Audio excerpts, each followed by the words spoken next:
कि नागपुर में भारतीय जनता पार्टी ने एक बार इनके इस वाली मुस्लिम लीग के साथ, मैं केवल इस वाली बोलूंगा, मामा के ढाबा जैसा कंफ्यूजन है क्या कि ओरिजिनल कौन है, सब लिखे पड़े मैं यही ओरिजिनल है।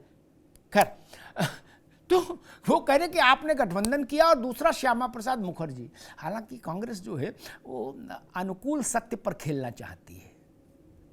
गलती राहुल जी की नहीं, गलती सैम पित्रोदा जैसे लोगों की है। एक बात और बोल दूं पित्रोदा पर, मन याद आगे फिर भूल जाऊंगा। ये पित्रोदा ऐसा फंसवा देते हैं कांग्रेस को, पहले खिलाड़ी, ये आज के नहीं, ये पुराने बवाली हैं। त्रिपाठी जी को पता होगा, इन पित्रोदा ने एक बार कहा था कि 84 में पूछा क्या इतना बड़ा मैसेकर हो गया, तो इन्होंने कहा सो व्हाट, होता है, सो व्हाट, क्या हो गया। ये वो पित्रोदा है जिनकी जात बांदा में बताई थी कांग्रेसियों, कहते हैं बढ़ई है क्या। खैर, तो एक मसला है नागपुर में अलायंस का ओपी सिंह जी, और दूसरा मसला है श्यामा प्रसाद मुखर्जी का। हालांकि श्यामा प्रसाद मुखर्जी जवाहरलाल जी की कैबिनेट में भी उद्योग मंत्री थे। ओपी सिंह जी। अमिताभ जी, सवाल ये नहीं है कि 1906 वाला मुस्लिम लीग कि 1950 वाला मुस्लिम लीग, 1947 के पहले वाला कांग्रेस कि 1947 के बाद वाला कांग्रेस। सवाल ये उठता है कि हमारे आदरणीय राहुल गांधी जी जब जब विदेशी दौरे पर गए, इन्होंने भारत का अपमान करके लौटा, सीधी सीधी बात है। और जब ये अमेरिका दौरे पर 6 दिवसीय जा रहे थे, तभी इस देश के 140 करोड़ जनता ने ये मन में गांठ बैठा लिया कि देखिए, पिछली बार तो गए थे तो कहे थे कि इस देश से लोकतंत्र समाप्त हो गया, इस देश में बोलने की अभिव्यक्ति नहीं है, इस देश में संविधान खतरे में है। और उन्होंने तो कई देशों से सहायता भी मांगी थी, भैया भारत का लोकतंत्र खतरे में है, भारत डूब रहा है, कृपया आप चलो और आपकी सहायता नहीं मांगी। हाँ। एक सेकंड, भारत को बचा लो। इस बार गए, ठीक है, देखिए तुष्टीकरण की राजनीति में परिस्थिति बस, आखिर अमेठी छोड़ के वायनाड गए तो वहां के हिसाब से तो बोलेंगे, अब उत्तर प्रदेश के हिसाब से तो बोलेंगे नहीं। एक सीट बची है, वो भी सोनिया जी इस बार लड़ेगी कि नहीं लड़ेगी, ये भगवान कांग्रेस जाने। तो वो वायनाड की भाषा बोल रहे हैं, केरल की भाषा बोल रहे हैं, कर्नाटक की भाषा बोल रहे हैं, तमिलनाडु की भाषा बोल रहे हैं। अरे भाई, तुष्टीकरण की राजनीति में अमिताभ जी, अगर मुस्लिम लीग धर्मनिरपेक्ष है, हमने किया या आपने किया, सवाल इसका नहीं है, सवाल मुस्लिम लीग का है। हमने किया तो हमने भी गलत किया। क्या मुस्लिम लीग धर्मनिरपेक्ष है? क्या पीएफआई की तुलना में रंग दल से की जाएगी? क्या सीलीम जो है देशभक्त है? क्या ओसामा बिन लादेन जी है?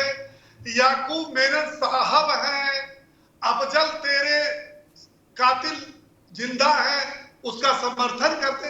देखिए, देश के अंदर बड़ी भयावह स्थिति चल रही है। दो स्थिति चल रही है अर्थात, एक तरफ तो वही स्थिति चल रही है कि पूरे विश्व में भारत की गरिमा, उसकी मजबूती बढ़ी है, और 140 करोड़ देश की जनता का नेतृत्व करने वाले मोदी, जिनमें एक मौनी बाबा से हाथ बांधे खड़े रहते थे, हाथ मिलाते नहीं थे, आज पैर छूने को भी बस।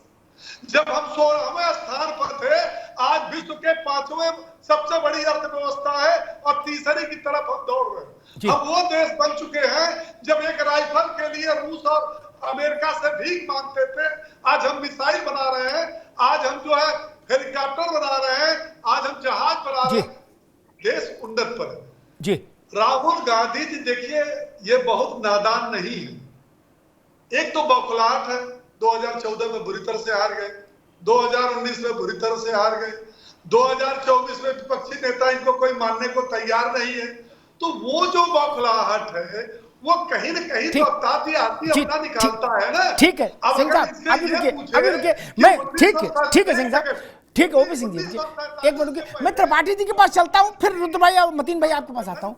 एक बात ध्यान आ गई, ओपी सिंह जी अभी रुको। त्रिपाठी जी, भाई घर में एक मीटिंग कर लो दरवाजा बंद करके, और राय विचार कर लो, बाहर निकलो, सब एक सुर में एक्शन लो। भैया वहां अमेरिका में बोल रहे हैं कि मुस्लिम लीग सेकुलर है। क्या एक लाइन सेट कर रहे हैं, टोन सेट कर रहे हैं, जिसको पॉलिटिक्स में टोन सेट करना कहते हैं। क्या अशोक गहलोत कह रहे हमारी राज्य सरकार राजस्थान के हर मंदिर पर धर्म ध्वजा फहराएगी, डिस्ट्रिक्ट मजिस्ट्रेट्स को उसके लिए ऑर्डर दे दिया गया। क्या कलेक्टर जाकर धर्म ध्वजा फहराएंगे। भूपेश बघेल कह रहे कि यूपी से ज्यादा भगवान राम की मूर्तियां हम लगाएंगे।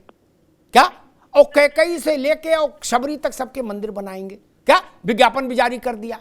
ठीक, शिव कुमार कह रहे हर जिले में बजरंगबली का मंदिर बनाएंगे। और कमलनाथ जी अभी सरकार में नहीं, लेकिन वो कह रहे हर जिले में कांग्रेस सुंदरकांड कराएगी, आ जाओ मैदान में। बताओ भैया, अब आप क्या जहां क्या रहे हो ये तो तय कर लो। अरे भाई नमकीन खाना है या मीठा खाना है ये तो तय कर लो। मीठे में नमकीन मिला बना रहे हो नहीं भाई। जय बजरंगबली करना है तो सीधे ताल ठोको, लाल लंगोटी लाल निशान, बाबा तेरी क्या पहचान। और मुस्लिम लीग के साथ चलना तो वैसी बात करो। आप पर मुस्लिम लीग भी भरोसा नहीं करता और बजरंगबली वाले भी नहीं करते, इसीलिए। त्रिपाठी जी। जी अमिताभ जी, थोड़ा सा समय दे दीजिए। जी बिल्कुल, पूरा समय है, आप ही की बहस है। जी दो प्रश्न पूछे थे, दो में से एक का भी उत्तर ओपी सिंह साहब ने नहीं दिया और पता नहीं कहां की कहानी सुनाते रहे। न नागपुर में गठबंधन की बात की और न श्यामा प्रसाद मुखर्जी जी का नाम तक उन्होंने पूरा अपने वक्तव्य में नहीं लिया। तो ये प्रश्नों से भागने वाले लोग हैं, लेकिन मैं आपके सभी प्रश्नों को उत्तर दे रहा हूं। पहली चीज तो ये कि हमारी राजनीतिक विचारधारा एक बंद कमरे में, एक घर में नहीं चलती है। लोकतांत्रिक पार्टियां लोकतांत्रिक मूल्यों पे अपना काम करती है। जो राहुल गांधी जी ने कहा वो भी बिल्कुल सही है, उसका मैं समर्थन करता हूं, मैं आपको तर्क देता हूं। जो अशोक गहलोत ने कहा, जो बघेल साहब ने कहा, जो सिद्धारमैया ने कहा और जो कमलनाथ जी कह रहे हैं, इसमें भी कांग्रेस पार्टी को कतई गुरेज नहीं है और हम भी उसके पक्षधर हैं। हम भी टीका लगाए, कलावा बांधे बैठे और तब कह रहे हैं कि मुस्लिम लीग सेकुलर है। राहुल गांधी जी ने बिल्कुल ठीक कहा। तो हमारे जो भी नेता कह रहे हैं वो बिल्कुल ठीक कह रहे हैं, यही हमारी राजनीतिक राय है और इसी पे हमारी पार्टी काम करने वाली है। हम सभी धर्मों को साथ लेकर चलने वाले हैं। हम ये जो बांटो और राज करो की नीति के पोषक थे अंग्रेज या उनके आज दत्तक पुत्र जो सत्ता में बैठे हुए हैं, इस तरह की राजनीति करने वाले हम सबको साथ लेके चलेंगे, सबका साथ सबका विकास। ठीक नहीं ये तो सबको, अरे भाई नाराज दो, सबको साथ लेके चलेंगे। हाँ सबको साथ, इतने में ठीक है। मैं रुद्र विक्रम सिंह आपके पास आऊंगा, फिर मतीन भाई के पास आऊंगा। त्रिपाठी जी अध्यापक है और अध्यापक गुरु होता है, वो चीज़ों को घुमा देता है। एक बात वो बड़ी चतुराई से घुमा गए, वो इतनी सीधी है नहीं रुद्र विक्रम। मैंने बात क्यों कही कि सरकार झंडी लगाएगी मंदिरों पे, ये काम सरकार का नहीं, मैं मानता हूँ। क्या और हनुमान जी का मंदिर बनाने का काम भी सरकार का नहीं होना चाहिए। जब रामलला का मंदिर सरकार ने बनाने को हमने दूर रखा, सरकार को हमने कहा हम पैसा देंगे, मैंने भी भेजा चंदा, देश भर दुनिया भर से आया, लेकिन भारत सरकार से नहीं लिया, ना उत्तर प्रदेश सरकार से लिया। तो मंदिर पर यह बात इतनी सरल नहीं। मैं एक बात स्पष्ट कर दूं ताकि ये रहे कि मेरे तथ्य पवित्र थे। उत्तर प्रदेश में योगी आदित्यनाथ की सरकार ने कुछ महीनों पहले कहा कि हम सुंदरकांड का या रामचरितमानस का पाठ कराएंगे। ये शायद वो समय था जो स्वामी मौर्य कह रहे थे रामचरितमानस पढ़ रहे थे। क्या तो कांग्रेस ने कहा था ये काम सरकार का है क्या? और क्या फिर वो सब कराएंगे, कुरान भी पढ़वाएंगे, आयत भी पढ़वाएंगे, ये बाइबिल भी पढ़ेंगे और क्या गुरग्रंथ भी पढ़ेंगे और ब्ला ब्ला ब्ला ब्ला। तब कांग्रेस ने कहा था ना कि हम सुपर सेकुलर हैं।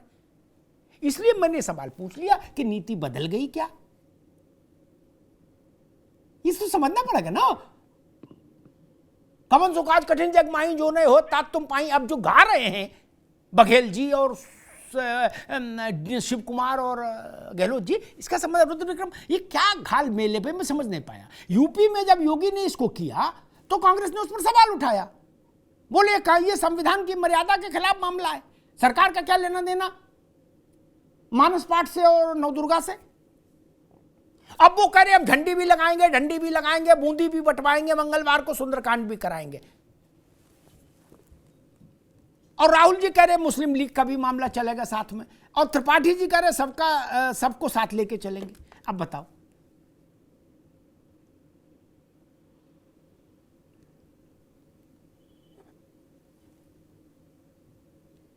भाई, म्यूट है देखो।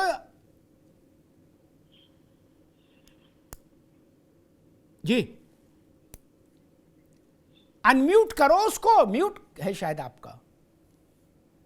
जी जी जी सॉरी, मैं कह रहा हूं कि कांग्रेस में भी ये दो धड़ा है। एक धड़ा जो राहुल गांधी के इनर सर्कल में रहता है, जो वामपंथी सलाहकार हैं उनके, जो सैम पित्रोदा टाइप के, उनके कौशल विद्यार्थी टाइप के, तो वो जो पीछे से वो जो उनको समझाते हैं ना कि नहीं राहुल जी ये बोल रहा है कि मुस्लिम लीग सेकुलर है, एक धड़ा वो है।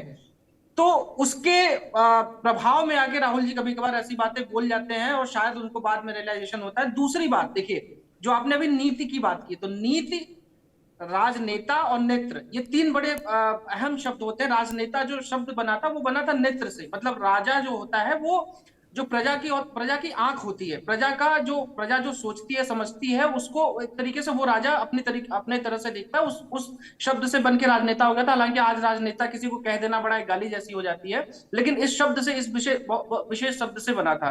तो जो गहलोत साहब है और भूपेश बघेल साहब है, ये लोग जो है असल में प्रजा की जो भावना है वो समझ रहे हैं। इनका काम, सरकार का काम हो या ना हो, लेकिन वो लोग समझ रहे हैं जनमानस की भावना की, इस समय जनमानस की क्या भावना है। अगर उस भावना के विपरीत अगर हम जाके ये कहेंगे कि भैया मुस्लिम लीग सेकुलर पार्टी है या फिर ये काम सरकार का नहीं है, तो हमारी स्थिति जो अभी कुछ सालों पहले हो गई थी, जो हम लोकसभा में जो स्थिति हमारी होती जा रही है, वही विधानसभा में स्थिति हमारी हो जाएगी।